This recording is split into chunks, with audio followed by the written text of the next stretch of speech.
Maga ang mukha, may benda sa ilong at may pasa sa ilalim ng mga mata. Grabe po yung epekto na ginawa nila sa akin. Grabe po yung pagbubog po sa amin. Sinadya umano ng coach na mabugbog ang kanyang anak. Sinadya po dahil may gusto po siya sa anak ko. Meron daw pong biglang inaakap siya, inaakbayan, tapos inaaya siyang kumain sa labas, magkape silang dalawa lang. Sabi ko, hindi na normal yun na. Nung February 26 po, birthday po ni nagpadala po ako ng pagkain doon para po kainin ng team. Tapos, sumabay po yung boyfriend nung anak ko.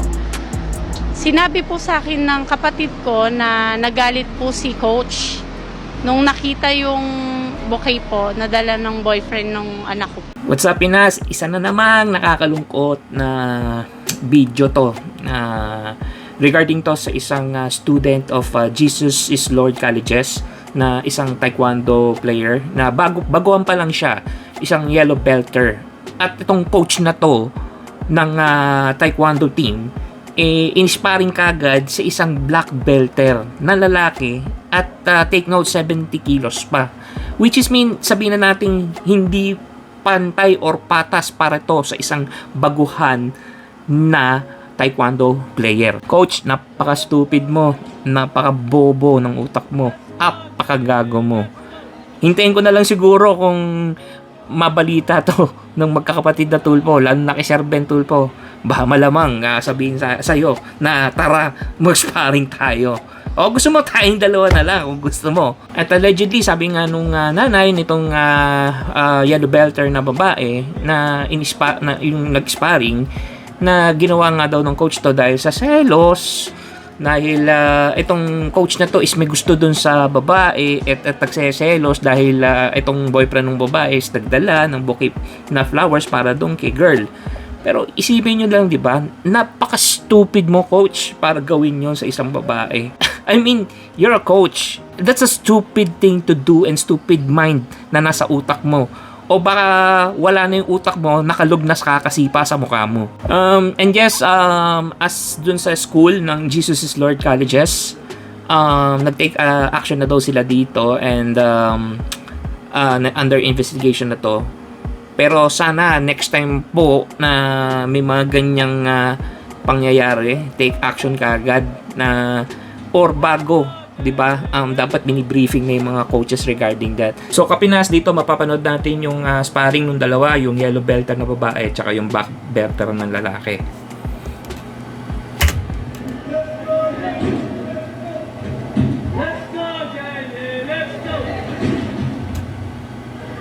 Di ba? Ito pa lang mapapansin nyo na, di ba? Hindi talaga pantay di ba? Napaka-stupid talaga ng coach na gawin ito.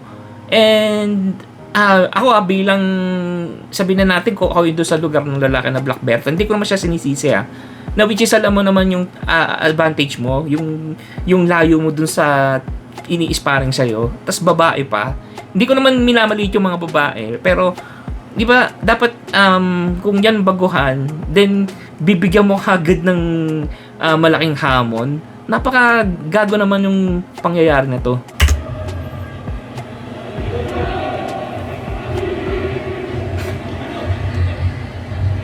Tignan nyo, kitang-kita naman na walang laban Ang layo yung disadvantages talaga kasi napakalayo.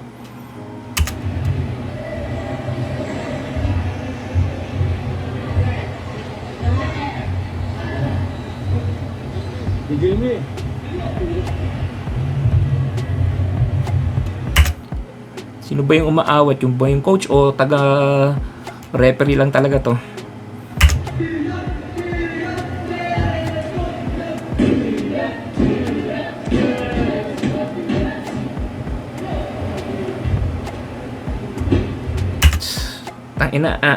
Sorry for the word.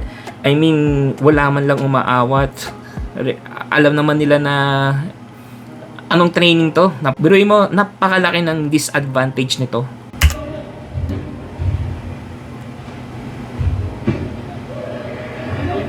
Uy.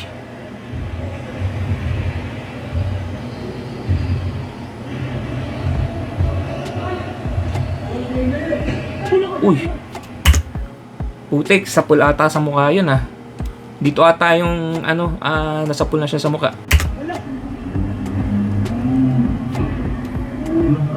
Natakpan lang ng nung nagre-referee sa kanila, pero kitang-kita yung pagbaksak ng babae, sapul sa mukha yung pagsipa. Grabe yung ginawa. Ay, nakakalungkot yung mapanood yung ganitong video.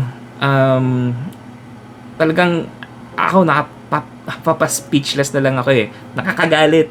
Kahit sino namang magulang makakita ng ganito, nakakagalit at masakit para sa kanila makita yung anak nila na gano'n ang ginawa ng isang stupido na coach, na gago na coach, na walang utak na coach.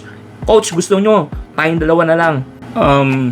Calling all na coach ng taekwondo or any martial arts, please enlighten us. Please enlighten the people na hindi namin masyadong naiintindihan ganitong sports, na tama ba ang ginawa nung coach nung Jesus is Lord College ng itong taekwondo team na to, na dahil lang sa selos ganito ang ginawa. O sabihin na natin hindi sa selos, tama lang ba na ipag-sparring mo ang newcomer sa isang black belter?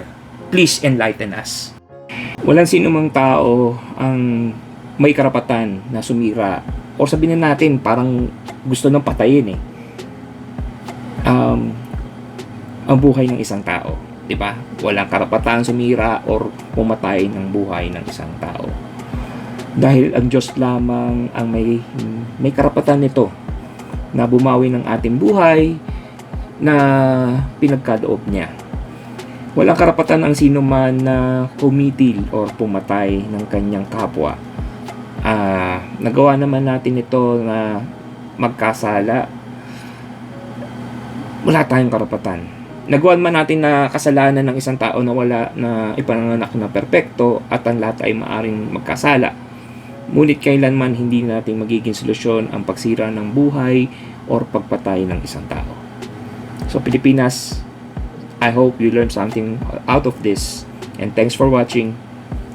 Peace.